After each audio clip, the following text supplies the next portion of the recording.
આકાશવાણી અમદાવાદ વડોદરા પ્રાદેશિક સમાચાર મિત્તલ પટેલ વાંચે છે. અરવલ્લી જિલ્લાના બાયડ ખાતેથી મુખ્યમંત્રી વિજયભાઈ રૂપાણીએ કિસાન સૂર્યોદય યોજનાનો શુભારંભ કરાવ્યો હતો. કિસાન સૂર્યોદય યોજના અંતર્ગત જિલ્લાના 104 ગામોને પિયત માટે દિવસે વીજળી મળશે. વધુમાં મુખ્યમંત્રીએ આ મુજબ જણાવ્યું.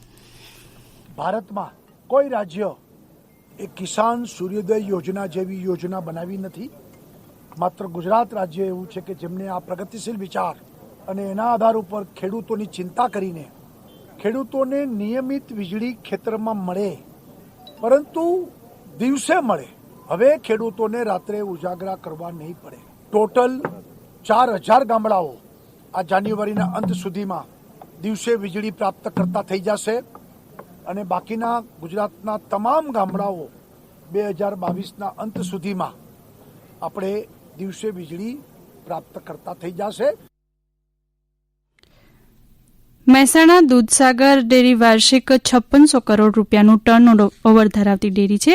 ડેરી નિયામક મંડળના વિભાગ 1ની 11 અને દૂધના જથ્થાની 4 કુલ મળીને 15 બેઠકો માટે મહેસાણાની વર્ધમાન વિદ્યાલયમાં આજે સવારથી સાંજ સુધી મતદાન થશે. મતદાન માટે 11 બૂથ ઊભા કરાયા છે.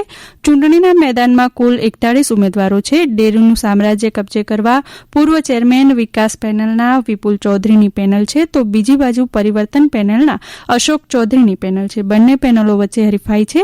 કુલ 1129 મતદારો છે. આજે સાંજના 5 વાગ્યા સુધી મતદાન થશે.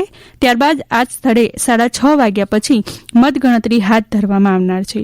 ચૂંટણીને લઈ કોઈપણ અનિચ્છનીય બનાવ ન બને તે માટે ખાસ પોલીસ બંદોબસ્ત પણ ગોઠવવામાં આવ્યો છે. રાજ્યભરમાં કોરોનાના રસીકરણ ઝુંબેશના ભાગરૂપે પૂર્વ તૈયારી માટે ઠેર ઠેર ડ્રાય રન યોજવામાં આવી રહ્યા છે. આજે પણ સુરેન્દ્રનગર, રાજકોટ, પાટણ, કચ્છ અને મોરબી જિલ્લાઓમાં જિલ્લા તંત્ર દ્વારા કોરોના વેક્સિન માટેની તમામ તૈયારીઓ કરી લેવામાં આવી હતી. હવે અંતિમ પડાવરૂપી કામગીરીમાં કોરોના વેક્સિનના ટેસ્ટિંગ માટે ડ્રાય રનની કાર્યવાહી હાથ ધરવામાં આવી છે.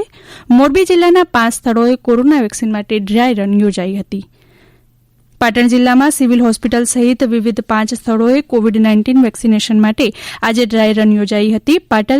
પાટણ સિવિલ હોસ્પિટલમાં જિલ્લા વિકાસ અધિકારી ડી.કે. પારેખની ઉપસ્થિતિમાં મોક ડ્રીલ યોજાઈ હતી. આ પ્રસંગે મુખ્ય જિલ્લા આરોગ્ય અધિકારી ડોક્ટર અલ્પેશ સાલ્વી, મુખ્ય જિલ્લાના તબીબી અધિકારી ડોક્ટર પરમાર સહિત આરોગ્યની ટીમ ઉપસ્થિત રહેલ.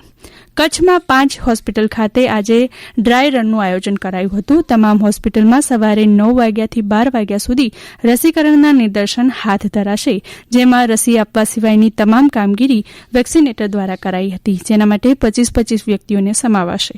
ભુજ અર્બન હોસ્પિટલ છઠ્ઠી બારી માર્ગ ખાતે ડ્રાય રનનું નિરીક્ષણ કર્યું હતું. ખાનગી હોસ્પિટલ તરીકે ભુજની MMPJ લેઉવા પટેલ હોસ્પિટલની પસંદગી કરાઈ છે. ત્યાં હોસ્પિટલના સંચાલકો, તબીબો ઉપસ્થિત રહ્યા હતા. રાષ્ટ્રીય સ્વયંસેવક સંઘ દ્વારા વિવિધ સંગઠનોના કાર્યકર્તાઓની 3 દિવસીય અખિલ ભારતીય સમન્વય બેઠક આજથી અમદાવાદ નજીક કર્ણાવતી યુનિવર્સિટી ઉવારસદમાં યોજાઈ છે. આ બેઠકમાં રાષ્ટ્રીય સ્વયંસેવક સંઘ સરસંચાલક મોહનજી ભાગવત, સરકાર્યવાહ ભૈયાજી જોશી તથા અખિલ ભારતીય કાર્યકારિણી પૂર્ણ સમય હાજર રહેશે. આ અંગે પત્રકાર પરિષદને સંબોધિત કરતા સંઘના અખિલ ભારતીય પ્રચાર પ્રમુખ શ્રી અરુણકુમારજીએ જણાવ્યું કે આ બેઠકમાં સંઘની પ્રેરણાથી કાર્યકર્તા 25થી વધારે વિવિધ સંગઠનોના અખિલ ભારતીય અધ્યક્ષ, મહામંત્રી, સંગઠન મંત્રી અને નિશ્ચિત કરેલા પ્રમુખ કાર્યકર્તા, તદુપરાંત રાષ્ટ્રીય સેવિકા સમિતિની પ્રમુખ સંચાલિકા, સહસંચાલિકા વગેરે આમંત્રિત છે. મહેસાણા જિલ્લાના વિસનગર માર્કેટયાર્ડમાં 2021માં કપાસ અને રાયડાના ભાવોમાં ઉછાળો જોવા મળી રહ્યો છે. કપાસની હરાજીમાં 800થી 1213 રૂપિયા સુધી રહ્યો હતો, જેમાં 11465 કપાસની આવક થઈ. રાયડાના ભાવ રૂપિયા 1200 સુધીના બોલાયા હતા. રાયડાની પણ સારી આવક થઈ છે. કપાસનો પાક લઈને ખેડૂતો માર્કેટયાર્ડમાં આવી રહ્યા છે. સારા પાકને કારણે ખેડૂતોમાં ખુશીનો માહોલ જોવા મળી રહ્યો છે. અને બોટાદ જિલ્લાના સાળંગપુર હનુમાનજી મંદિરમાં ભોજનશાળા ફરી શરૂ કરવાનો નિર્ણય લેવાયો છે. કોરોનાની મહામારીને કારણે 9 મહિનાથી મંદિરમાં ભોજનશાળા બંધ રાખવામાં આવી હતી. હાલ ધનુર્માસ નિમિત્તે હનુમાનજી મંદિરમાં શાકોત્સવ ઉજવાઈ રહ્યો છે. આજે હનુમાનજી દાદાના શાકના શણગાર બાદ ભોજનશાળા ફરી શરૂ કરવાનો નિર્ણય લેવામાં આવ્યો હતો. આકાશવાણી અમદાવાદ વડોદરા કેન્દ્ર પરથી પ્રાદેશિક સમાચાર પૂરા થયા.